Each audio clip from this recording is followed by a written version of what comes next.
com características que dependiam mesmo dos genes. E nós temos aquilo que são os padrões de herança não mendeliana, tá? Mendel não falou, por exemplo, no tempo que ele fez lá a descrição, houve certas coisas que ele não conseguiu ver. Então, nós vimos outros conceitos, nós vimos na aula, falamos dos conceitos de dominância, recessividade, nós vimos que tem outros conceitos. Vimos que tem codominância, ausência de dominância. Os genes podem estar presentes no mesmo cromossoma. Nesse caso, nós temos que ver, não vai obedecer à lei da segregação independente, que é a segunda lei de Mendel. Nesse caso, nós vamos ter o linkage, que é o que nós vamos estudar aqui. Há características que não dependem de um só gene. Eu preciso de ter vários genes a expressarem-se para ter o fenótipo resultante, né? Por exemplo, a cor dos olhos, a cor da pele, aquilo que eu vos disse na aula passada, se Mendel tivesse decidido fazer aquela experiência com a cor da pele, não haveria de conseguir chegar a essas conclusões. Por quê? Porque a cor da pele é uma característica poligênica, depende da expressão de vários genes. A cor dos olhos, idem. Mas nós temos características dentro de nós que são monogênicas também. Depois, temos material genético presente dentro das mitocôndrias, mas não obedece um padrão de herança, a transmissão para a geração seguinte não obedece às leis de Mendel. Temos a herança mitocondrial, que vocês vão estudar na quarta-feira. Então, temos todos estes conceitos aqui, que vocês vão estudar, vamos começar a estudar hoje, havemos de ver na aula seguinte também, que estão relacionados a padrões de herança, mas que não obedecem às leis de Mendel, tá bem? E hoje nós vamos estudar aquilo que é a herança multifatorial ou complexa, tá bem? Então, vamos lá. Mecanismo de hereditariedade, herança multifatorial ou complexa. Olhem esta imagem, o que ela diz aqui? Genetics or environment, né? Para quem não percebe muito bem inglês, ela pergunta, genética ou meio ambiente, tá? Quando a gente está a estudar características ou padrões de herança, assim, características que são multifatoriais ou que têm hereditariedade complexa, a grande questão é mesmo essa. Ela é, vamos passar o próximo slide aqui, hereditariedade multifatorial ou complexa, por quê? São situações nas quais a expressão fenotípica é dependente da interação de múltiplos fatores, tanto ambientais como genéticos. São características poligênicas, só para começar, tá? Da parte da genética, diferentemente daquilo que eram as características que a gente estudava lá com as leis de Mendel, que eram monogênicas, aqui nós estamos a falar de características poligênicas, tá? Que dependem da expressão de vários genes. Só isso já deixa o cenário um pouquinho mais complicado. Para além disso, depende da interação do meio ambiente, tá bem? Por isso é que nós falamos de hereditariedade multifatorial ou complexa. Quando nós estávamos a falar de hereditariedade mendeliana, só olhando para o quadro, para o heredograma, a gente já conseguia perceber um padrão de herança. Já percebíamos, ok, isto aqui provavelmente seja autossômico, ou não, talvez seja restrito ao sexo, e coisinhas desse gênero. Enquanto que aqui, com o heredograma, é complicado nós percebemos. Por quê? Porque temos genes de expressão tardia. Vocês podem anotar aí no vosso caderninho, tem, por exemplo, a doença de Huntington. É uma doença que tem uma manifestação tardia.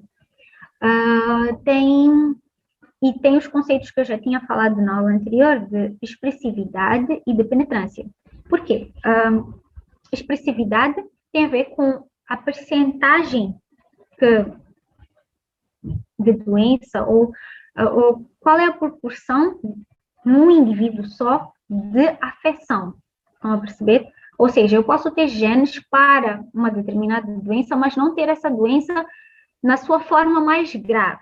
Eu posso ter ela, mas numa forma um pouquinho mais moderada. Por quê? Porque os genes expressaram-se, mas a expressividade não foi a 100%, tá bem? E a penetrância é um conceito que a gente aplica para a população, que diz qual é a percentagem de indivíduos que têm esse gene que vão desenvolver a doença. Então, é importante vocês perceberem os conceitos de expressividade e de penetrância. Penetrância é um conceito já aplicado a nível da população, né? Qual é a percentagem dos indivíduos que têm esse gene que vai ter essa doença, mas dentro do indivíduo uno, temos o conceito de expressividade, que é, ok, eu tenho o gene, mas até que ponto eu vou ter a doença, ou vou ter a característica, tá? Será que eu vou ter isto na sua forma mais grave, em full potential, ou então vou ter, mas vai estar expresso, mas não em 100%, tá bem? Então, para além do fator genético, nós temos o fator ambiental, estão a perceber? Então, com o heredograma, às vezes é complicado nós percebermos. Temos, por exemplo, a hipertensão arterial, né? Eu acho que vocês já ouviram falar, ou sempre que alguém, já ouviram em casa mesmo, em casa das avós, costumam dizer, ai, não come muito sal, porque o teu pai é hipertenso. Então, tu também podes ter hipertensão. Eu não como muito sal, porque a tua mãe é hipertensa. Então, tu também podes ter hipertensão. Então, já existe, vocês acreditam que já têm esta noção que a hipertensão, ela depende do gene, sim, mas se estão a dizer para a gente não comer muito sal, significa que o nosso comportamento influencia também no fato de vamos ter a doença ou não vamos ter a doença. Nesse caso, então, o heredograma não nos ajuda lá muito, ele ajuda, a gente vai fazer o heredograma sempre que tivermos o nosso paciente ali. Mas, como é que nós vamos estudar isto? Como é que nós vamos saber se esta característica depende mais do meio ambiente ou depende mais dos genes? Geralmente, os estudos são feitos usando os gêmeos. Eu acho que vocês sabem o que são gêmeos monozigóticos e o que são gêmeos bizigóticos. Vou pedir alguém para lembrar dos conceitos. Alguém pode dizer a diferença de um gêmeo monozigótico e de um gêmeo bizigótico? Eu até posso pôr uma imagenzinha que tem aqui. Aqueles que já falaram na aula anterior estão convidados ao retardiamento. Temos aqui que são gêmeos siamenses, né? E os gêmeos dizigóticos são aqueles que formaram-se de gâmetas diferentes. Estão a perceber a importância disso? Se eu tenho 2 óvulos diferentes, a probabilidade de eu ter informação genética diferente nesses óvulos é muito grande, né? Porque vocês viram, nós vamos fazer o nosso quadro de Punnett e a mulher vai ter os óvulos com informação genética diferente para cada uma das características, tá? Então, os gêmeos monozigóticos, eles têm exatamente a mesma informação genética, enquanto que os gêmeos dizigóticos já não. Por quê? Porque são resultados de 2 fecundações, tá? Então, tem informação genética diferente tanto da mãe como do pai, tá? A probabilidade de ser igual é quase muito, muito baixa. Então, pronto. Então, esses estudos são feitos assim, com os gêmeos monozigóticos e gêmeos dizigóticos, e usam-se também muito casais com... Vou tentar voltar ao slide aqui. Casais com filhos já adotados. Por exemplo, eu quero fazer um estudo, eu sei que a hipertensão depende dos genes, sim.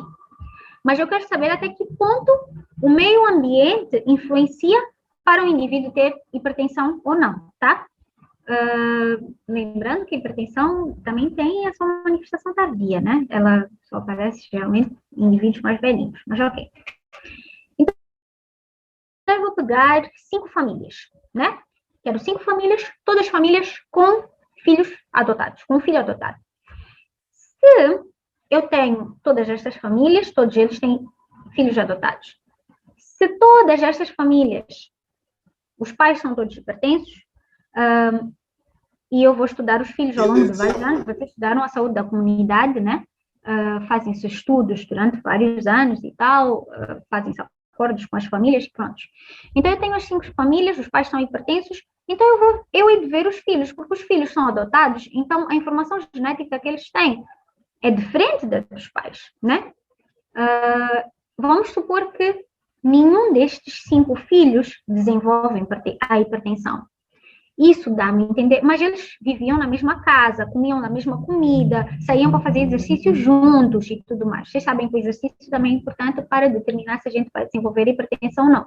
porque quando a gente faz exercício, aumenta a nossa frequência cardíaca, o vaso perde ele mantém aquela elasticidade, à medida que o sangue vai passando, ele mantém aquela elasticidade, e se a gente é sedentário, estamos a promover a manutenção da plasticidade do próprio vaso, né? Ele ganha, conforma-se com um determinado diâmetro. Então, isso acaba predispondo também a ter a hipertensão.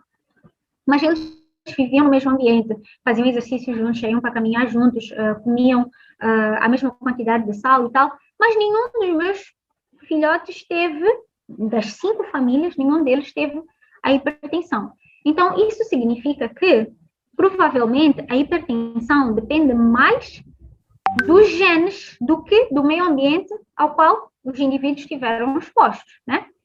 Se eu tivesse pegado essas 5 famílias e os 5 filhos tivessem tido a hipertensão, aí eu já vou dizer que não, ok. Eu peguei 5 famílias todas com filhos adotados, os pais eram hipertensos e os filhos também acabaram ficando hipertensos. Então, muito provavelmente, o meio ambiente é o que mais tem influência para o fenótipo do indivíduo, no final das contas, estão a perceber? Então, essa é uma das maneiras que se estudam estes indivíduos, tá bem?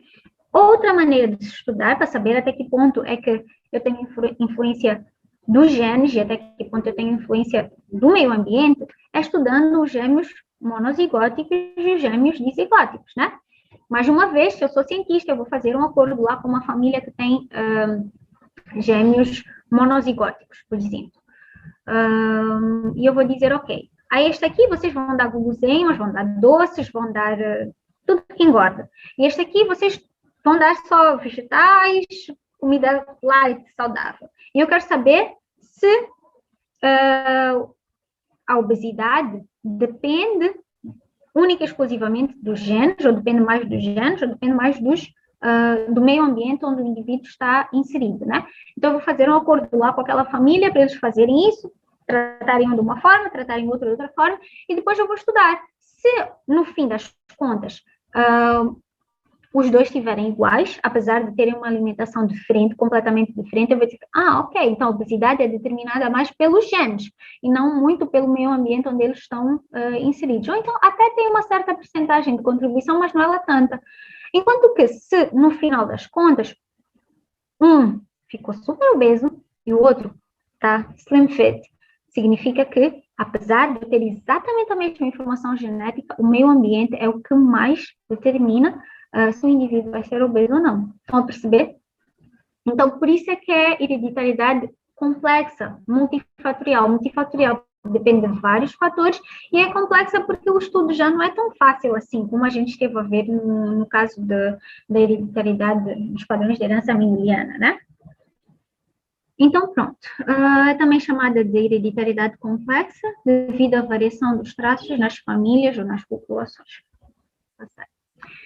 São características poligênicas.